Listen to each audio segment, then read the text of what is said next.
अच्छा, आप बात कर रहे थे स्पिनर्स की कि स्पिनर्स को मौका नहीं दिया गया और अब शायद बारबाडोस या सेंट लूसिया में यहाँ पर जब भारत खेलेगा तो वो मौका भारत की टीम देगी। ग्रुप स्टेज में भारत की टीम ने कोई चेंजेस नहीं किए, कोई बदलाव नहीं किया। आपको किस किस का चेंज होता हुआ अब दिखता है, या जो जिनको बैठा रखा था अपने डगआउट में उनको अब अंदर लाने की बात है? सिर्फ कुलदीप एक मेरा लगता है वही उसी को खिलाएंगे। दूसरा स्पिनर इनके पास अजय जडेजा है, वो बेहतरीन स्पिनर है, बेहतरीन ऑलराउंडर है।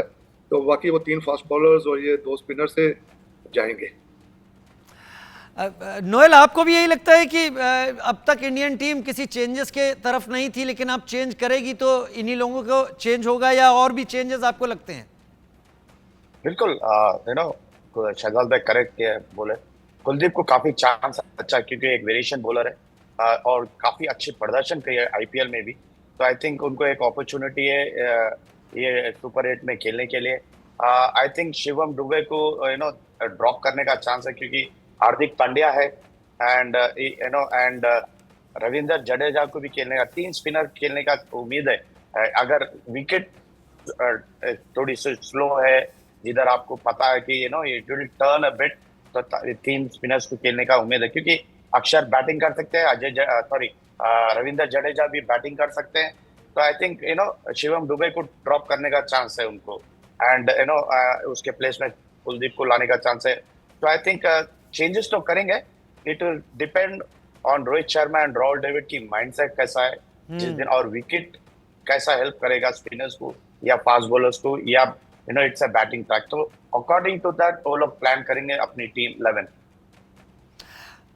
नोएल, वेदर को लेकर बड़ी सारी बातें हुई हैं, आप लोगों ने भी की होंगी। कई एक्सपर्ट्स हैं वेदर के चलते जो फ्लोरिडा के मैच रद्द हो गए उनको लेकर भी बहुत सारी बातें उठाई।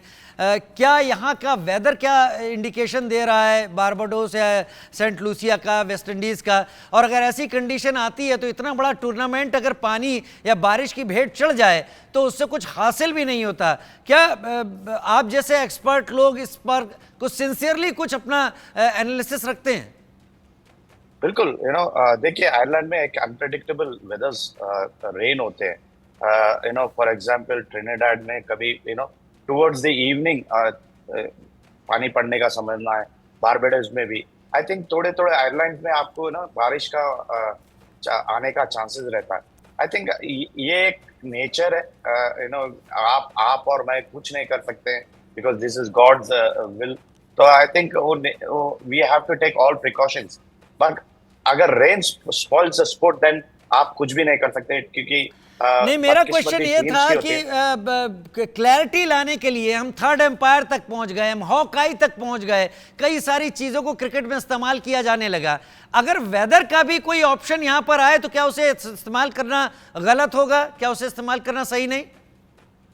नहीं, देखिए आप अगर बारिश है और शॉर्ट प्ले है तो एक डकवर्थ लुइस भी आती है बीच में, आप शॉर्ट एंड ओवर्स भी होते हैं, तो ये सब संभालना है।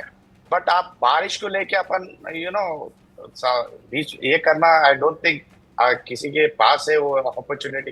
बट पता नहीं क्या होता है बारिश के टाइम पे, 10 लोग होने दी। ये कंफ्यूजन क्वेश्चन है जो कोई भी आंसर नहीं कर सकता है because of the rain. Shahzad भाई, आपको भी डीएल डकवर्थ लुइस बहुत कंफ्यूजिंग क्वेश्चन की तरह लगता है? नोएल डेविड कह रहे हैं इसका आंसर नहीं दिया जा सकता। बिल्कुल सही कह रहे हैं। जैसे कि अगर एक टीम आज मैच खेलती है उसको दूसरे दिन रेस्ट होता ही है, कोई भी टीम हो। तो इसलिए मेरे हिसाब से अगर एक एक्स्ट्रा डे रख लें, अगर बारिश हो रही है तो यही मैच इसको रिप्ले नेक्स्ट डे कर सकते हैं। अगर नहीं होता, क्योंकि अगर आप जाएं 96 में जब हम लोग खेले वर्ल्ड कप, उस वक्त ये सिस्टम था, अगर मैच नहीं हुआ तो वो नेक्स्ट डे में होगा। हाँ, मुझे याद आता है, मैंने भी ऐसा एक्सपीरियंस किया। एक्स्ट्रा डे हुआ करता था और उससे लोगों की उम्मीद बढ़ जाती थी, चलो अब कल मैच देखेंगे, कल कुछ होगा।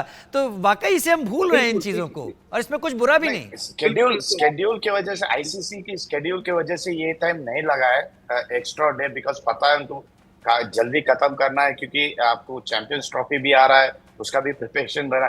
तो आई थिंक इसलिए आपको रेस्ट डे नहीं दिए। एक एक्स्ट्रा डे मैच पड़े तो आप एक्स्ट्रा डे कह सकते हैं, जैसा कि वर्ल्ड कप में प्रीवियसली होता था। तो आई थिंक ये सब लगा के शायद ये फिक्चर्स बनाए। पता नहीं है, शायद आपको इम्पोर्टेंट गेम जैसा आप सेमीफाइनल्स में आए, तो आई थिंक शायद देंगे एक maybe they will consider. Shahzad भाई, फिर मुझे नोएल डेविड के जवाब से ऐसा लग रहा है कि एक्सेस क्रिकेट की तरफ वो बात कर रहे हैं और उसकी बलि, उसकी भेंट चढ़ जा रहे हैं ऐसे मुकाबले। नहीं ऐसा देखे, बिल्कुल वो सही कह रहे हैं नेवल। फिर भी अगर देखा जाए, जब भी अगर आज दो टीम, कल वेस्ट इंडीज या कुछ कोई भी टीम खेल रही है, अगर मैच नहीं होता उनका नेक्स्ट डे तो मैच नहीं होगा, उनका रेस्ट ही होगा।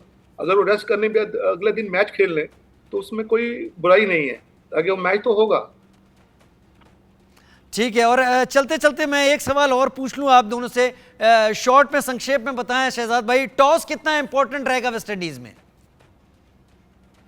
यहाँ पे टॉस तो हर मैच में इम्पोर्टेंट होता है, चाहे वो टेस्ट मैच हो या T20 वनडे हो, कोई भी हो, उसमें तो इम्पोर्टेंट ही होता है। लेकिन वो जो उनके जो कोच और कैप्टन होते हैं, फर्स्ट जाके वो विकेट देखेंगे, विकेट कैसी है, ड्राई है या उसमें नमी है, उसके हिसाब से वो डिसाइड करेंगे कि बैटिंग करनी है या बॉलिंग करनी है। नोएल, मेरा सवाल इसलिए था कि भारत जितना बड़ा नहीं है वेस्ट इंडीज, जहां पर कहीं पर रेगिस्तान हो, कहीं धर्मशाला का स्टेडियम हो, कहीं पर चेन्नई का चेपॉक हो, ये सारे स्टेडियम अलग अलग कंडीशन, टॉस कितना इंपॉर्टेंट आपको लगता है?